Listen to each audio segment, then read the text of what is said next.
You prefer the aisle, you prefer the window? No, the air is on the airplane aisle. Got it. But here, okay, here.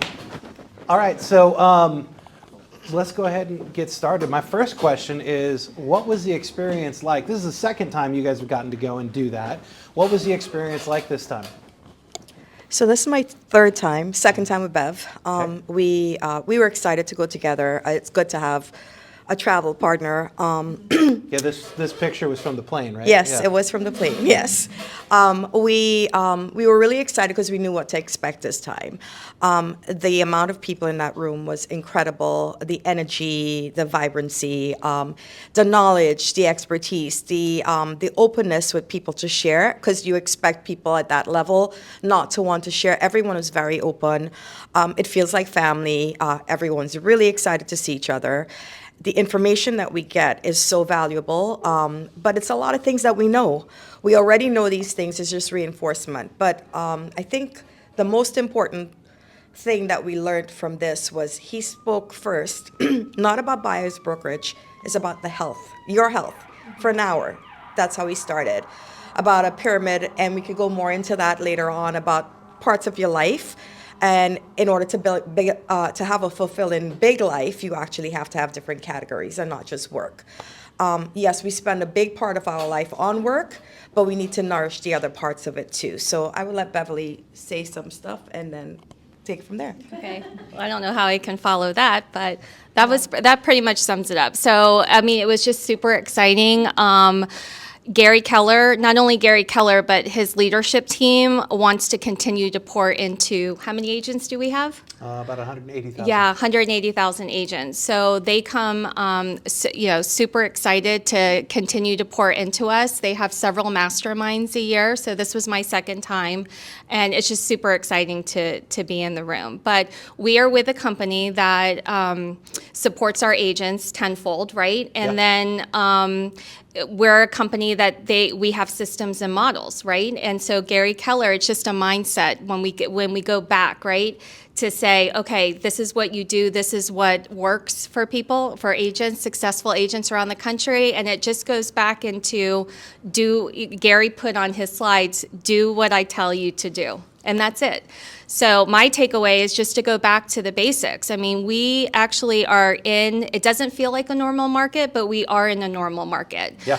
The other thing that he emphasized in lead generation is to find the motivated, right? What we talked about yesterday, and how do we do that? I love that he started out speaking an hour about our health, because we all work so hard, but at the end of the day, are we going to be able to live a long life to be able to enjoy what we have? And again, Gary Keller has a model for that we would be happy to share. Yeah. So when you think about that, why do you believe he started with putting yourself together first? So a big life is only built on big models. These are the categories that he has. It's spiritual, physical, job, career, business is number 3, lifestyle, hobbies, experience, fun, relationships, and charity. So you have to focus on all those things. It's just one category of your life. But when you get really good at what you do, you can actually incorporate all of that. Myself, I have a bucket system is what I call it, right? So I have different buckets in my life. I'm not ever going to be one of those females who ever broke up with her husband and be like, oh my God, I have no life or whatever. I have buckets of friends from high school, from kindergarten, I have career friends, I have neighborhood friends, and I have school friends, and my career is really important, but my clients become friends as well. So I fill those buckets at different intensity at different times. When I'm focused on work, I'm focused on work. Most people who don't know me would probably think I'm intense or I'm intimidating, but if you know me, you know I can let loose and have a lot of fun, right? So I think it's really important to focus on that too, because we're so focused with all the negativity around us. Look at it as opportunity. There's opportunity because so many people are fearful of what's to come.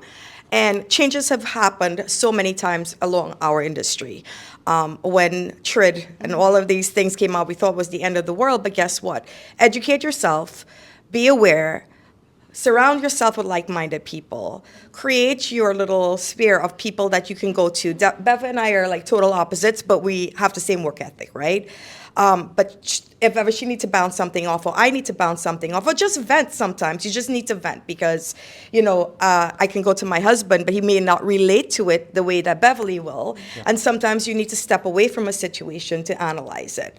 So I think just sitting back and looking at it. One really, really good thing that he taught us was we know what the models are. We know what the systems are. I know what I suck at, and I know what I'm good at, right? And there's a lot of things that I leave that I should be focusing on.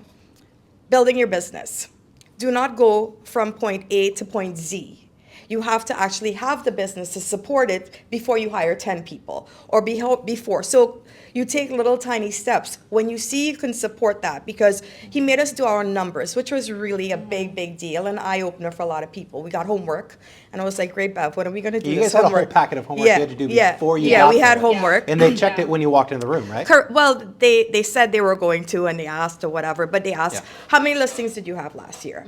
How much did you have the year before? And guess what? Most of the room was down 30-40%, right? Wait, hold on. Most of the room of the top 200 people inside of KW that are individual agents were down 30 to 40%. Correct. Yes. Correct. Okay. 30 or 40%. So we're not on our own. Correct. So we all think, like, sometimes don't you compare yourself to others? And that's what we were told. Never compare yourself to others. Look at your own celebrations. The little successes. You get a listing, celebrate it. Don't be in your face, oh my God, I got this listing, blah, blah, blah. We have to actually sell it, right? You had your first showing. It's a celebration. You do little things, right? Things don't last. We have unrealistic expectations of the market, right? Because this is not 2020. This is not 2021, where you put something and in 5 minutes there's 15 offers. No, that's not going to happen. We have to show our value. And this lawsuit comes about because people went online and says, I sold my house in 3 minutes and 5 seconds. We don't do things like that because you're not showing your value at that point. So what you guys need to do is look back and say, okay, well, we're showing our value, speaking to the buyers. Treat them the same way that you will a seller, because a lot of people think, okay, well, only sellers are valuable. Buyers are just as valuable. The time that you take to do a consultation with a seller, you should be doing the same exact thing and showing your value. Exactly what Richard said, right? So it shows the importance. I mean, I predict the future to be that they're going to say, oh, well, these buyers feel not represented, and they're going to say that they're taken advantage of, or they presume that we're going to do the job of both sides, and, and there's going to be lawsuits because then there's no longer transparency. This is why we need to keep educated and keep working at it, follow the systems, it's in place for you, and go from there. So I'm going to piggyback on that. So the Bold coaches got up and they had a panel and they talked about what buyers and sellers want in an agent. So I have it 4 points here. So number 1, across the board, they want to know that you have the knowledge of the market, okay? When we go into a listing presentation now, the stats, which I hope that is up. It's up. Okay, thank Yes. you. We had a little issue. We had a little hiccup. One of the stats was doubled on the condo side, and so we really needed the Single family, single right. family, and it just got uploaded wrong. So we got it fixed.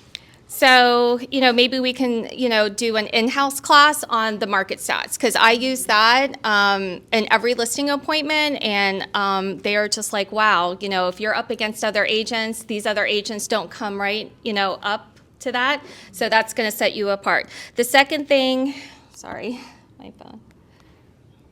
The second thing is transactional knowledge. They want to know up front when you go and meet with them that you are not only going to represent them, but you're also going to get them through the transaction, right? When you're on a listing appointment and you look, get their homeowner's insurance, get their wind mitigation, look at the property, how old is the roof and stuff like that. You want to be the leader, and they want to feel like they're going to be able to trust you to be able to get you through the finish line. And number 3, negotiation skills. They want to know that you're going to kick butt on their behalf, whether you're representing them as a seller or a buyer. That's huge. And then the 4th and final thing that Gary Keller said is relationships. They want to make sure that when they are contracting with you, that you are going to put your best foot forward and represent them through the whole entire time of the transaction. So those are the 4 key points when you go into your appointments. That's what buyers and sellers are looking for. Yeah, and to your point about they want to know that you're going to do these things. They want to know that they're hiring the person that's best at this. This goes into, again, I'm going to reference the mastermind that we had yesterday about sharing your story through video, because if you can go back and say, hey, Mr. Seller, Mrs. Buyer, I actually had a situation that was similar to this 6-8 months ago, and you send them a link to a video where you explained something about that, you're not just saying that you have been in that situation before, you're proving to them that you've been in that situation, because they can go back and look at the time stamp that you posted that video and say, okay, she didn't just make that up to make me feel better, they've actually done this. So it goes back to telling that story. So when you were in there hearing the other agents that are down 30, 40%, whatever it is. I know Gary didn't let you leave the room saying, okay, we're going to be okay with being down 30 to 40%. So what is the plan that many of these people walked out of the room with of, okay, here's how I'm going to get back to being up above where even the market is? It's one of the things he said is to know your numbers, right? So go back to knowing your numbers and setting goals, small goals, right? So what else did he say about that? Looking at your numbers and look at what you're spending as well, right? Correct. And so that really has to be on, you can, get really granulated on a weekly basis or, monthly basis, right? So what are you spending? And also for as far as lead generation, we are in a skills-based market. So it goes back to getting really granular with finding the motivated on your lead generation, because we're in a market where you have to have the skills, right? And you have to home in and spend your time, maybe having to double down on your time, going back to, yes, we need 20 conversations a day, but maybe we need 40 in this market, okay? Yeah. Because a lot of the people that you're going to talk to are not going to be motivated, right? Real estate, he also said it's always a good time for real estate because people always have to buy and sell homes. People have to relocate, they have to downsize, there's death, there's divorce, right? So you just have to get your skills homed in to be able to go and find those people. So there was one other thing that I saw somebody else who was in that room post. Gary said, focus on your income goal, not your org chart goal. 100%. 100%. What is it? What do you mean by that? Okay, so sometimes I look at this and I was like, oh, there's a lot of things that I should be doing. But then I looked at how much money these people are spending, right? Somebody was making 1.5. In income, but spending 700 and something and paying 4 salaries. I was like, wow, I'll stay by myself and hire an admin and that's it. I'm good. Yeah.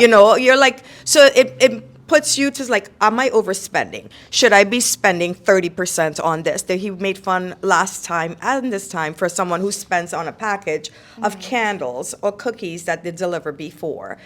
He said, yes, you can do something like that, but you don't spend $50 on a candle every single time, or, what kind of return are you getting on it? So it depends. You have to try things out and depend. There's people who do old school farming that works. There's this one person, O'Rourke is her name, and she does farming. She has 90% of her market. Sometimes old school stuff, joining chambers of commerce, being in the face of the community. And it's okay to network with each other because guess what? When we network with each other, when I have a deal, I'm doing showings. Yesterday I had 4 showings. 3 of the agents that met me there, I know inside and out. If we're going to do a deal together, it's going to be a great deal. So it is important to remember those things, but do not overspend. Some people who are making, say, $500,000 and they're spending $400 and they're, it does not make sense. So look at your business, scale it, look at the numbers, pay attention to it. If it's not working, cut it early.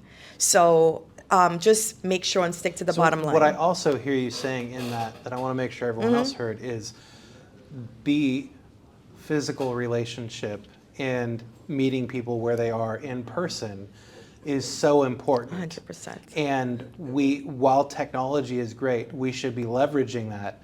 The whole goal with technology is to get person to person. Absolutely. And I think we miss that sometimes as agents and say, hey, I'm going to have all these smart plans going. I'm going to let all the technology do all the work for me. Yet the whole purpose of that technology is so that you can then be one-on-one, person-to-person, having conversations and staying in relationships. I think it's the COVID syndrome too, because think about it, most of our kids, if you guys have teenagers or little ones, right, they feel all their interaction and the communication has been through, Snapchat or, whatever they're doing, TikTok, whatever, and they don't know how to interact with people. But people and humans want human interaction. Just wait till those kids start dating. Right?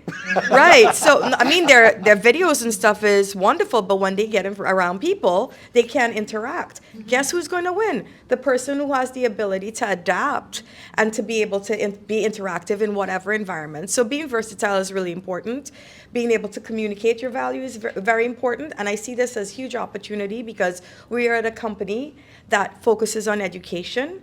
And a lot of people will say things like, oh, well, KW is a place to learn. Guess what? We've been here for a long time and we learn every day. We know there's a lot of things we could be learning, but it makes economic sense. You have the support there for yourself. Take advantage, leverage against each other. Don't use people, but I'm saying if you have a question, come up and ask anytime, because guess what? Your experiences that you might be going through that you think is the end of the world could have been something that, sometimes just talking through with someone else is like, all right, it's not that bad. Let me just put my foot down. Sometimes just need to talk it over. But that's what we do. And that's what real estate should be. We should be collaborative. We should be working together. And guess what? It benefits our consumers in the end, and they're the winners. Yeah. So leaving that room, what did you take away that you're going to implement in your business to help you accomplish your goals this year? Well, I'm going back to the MREA model, right? It's leads, listings, leverage. And taking a look at my business, Gary Keller said, what is your superpower in real estate? What are you good at? And you focus on that 100%, and then leverage everything out. So what is your superpower? So my superpower is lead generating and going on appointments, meeting people belly to belly, and closing on listing appointments. Okay. So you're going to do more of that. I'm going to do a lot more of that. Okay. I'm also taking a look at my business, and instead of implementing some things that I thought I needed, it goes back into starting from the top, an operations manager. Yeah, you saying thought you needed. Yeah. I think a lot of people go more toward what I want. Yeah. And the way that my coach last week described this to me, and I thought it was so good. He said, imagine for just a second you went to a bunch of high school students and you asked them, what do you want in school? Or what do you want out of school? What they tell you they want is going to be completely different than what they need. They're going to tell you, well, I want more PE, I want video games, I want to take a nap, or whatever those things are. And what we have to remember is there's foundational things that we absolutely need, and they're not always the most fun things to do. It's not always the sexiest thing to do, yet they have to be done. So we have to go back to those things like you're talking about. Right, and that's what gets us back into being in a room with Gary Keller, because we're so busy and we're doing what we think we should do, and we're being, distracted. He said that, again, going back to like the social media and stuff, he talked about we have AI, we have all these technology things that are following you around on your phone, on your iPad. It's 100% distraction. And so we just have to get back to the basics. 20 conversations a day, and if your numbers are down, it's not the leads, it's your conversion. So you just have to go back and seeing how many people you're talking to, how many appointments you're going on, and if you're not happy about that, then you got to get back to homing in your skills to do more conversion. And every single person in the room was just agreeing with that, because that's what built Keller Williams and the systems and models that everyone has had success on. We Go just back and have do to the go math back to the basics. Yeah.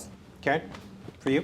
I don't know. I have different superpowers, I think, but I think it's people skills, being able to be relatable, to be versatile, adapt to whoever my client is at that time, understanding and listening to their needs more so than anything else, and leaving egos by the door. Yeah. I think that's extremely important because people feel comfortable. I'm not there to brag. I'm not there whatever. But if I need to if I need to pull my hair back and fight, I am ready to fight.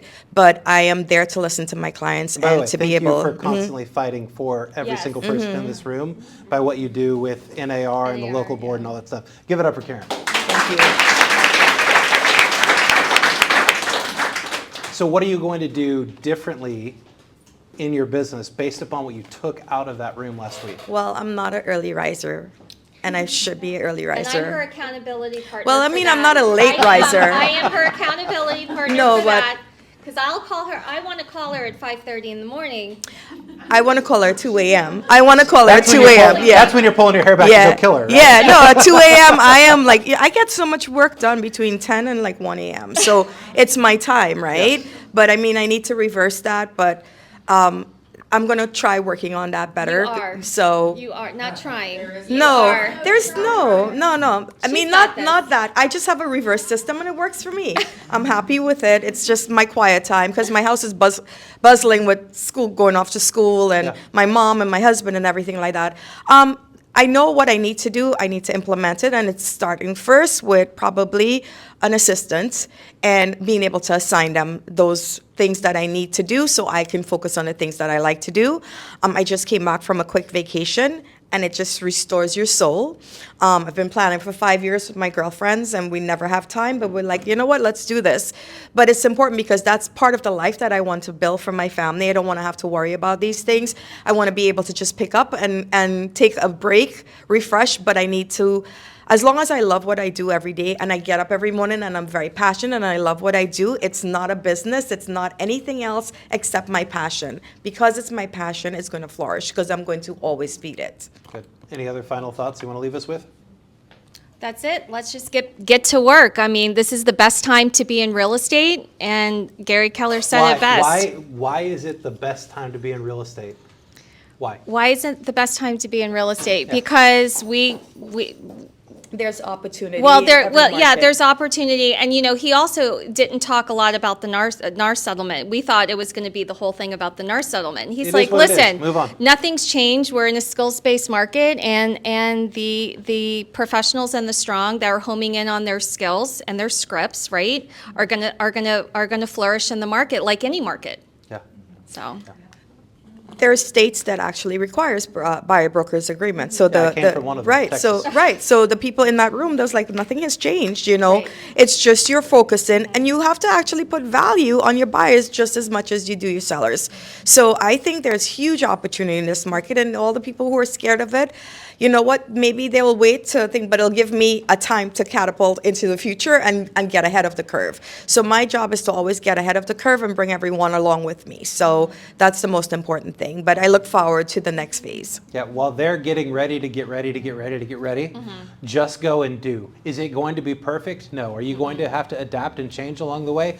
100%. Every single one of those people that was sitting in that room has had to go through multiple iterations of their business over time, many different times. And remember that as long as you get into action, imperfect inaction is better. Imperfect action is better than perfect inaction. Absolutely, do something. Make sure you just keep moving forward. You will figure it out along the way. Give it up for these two ladies right here.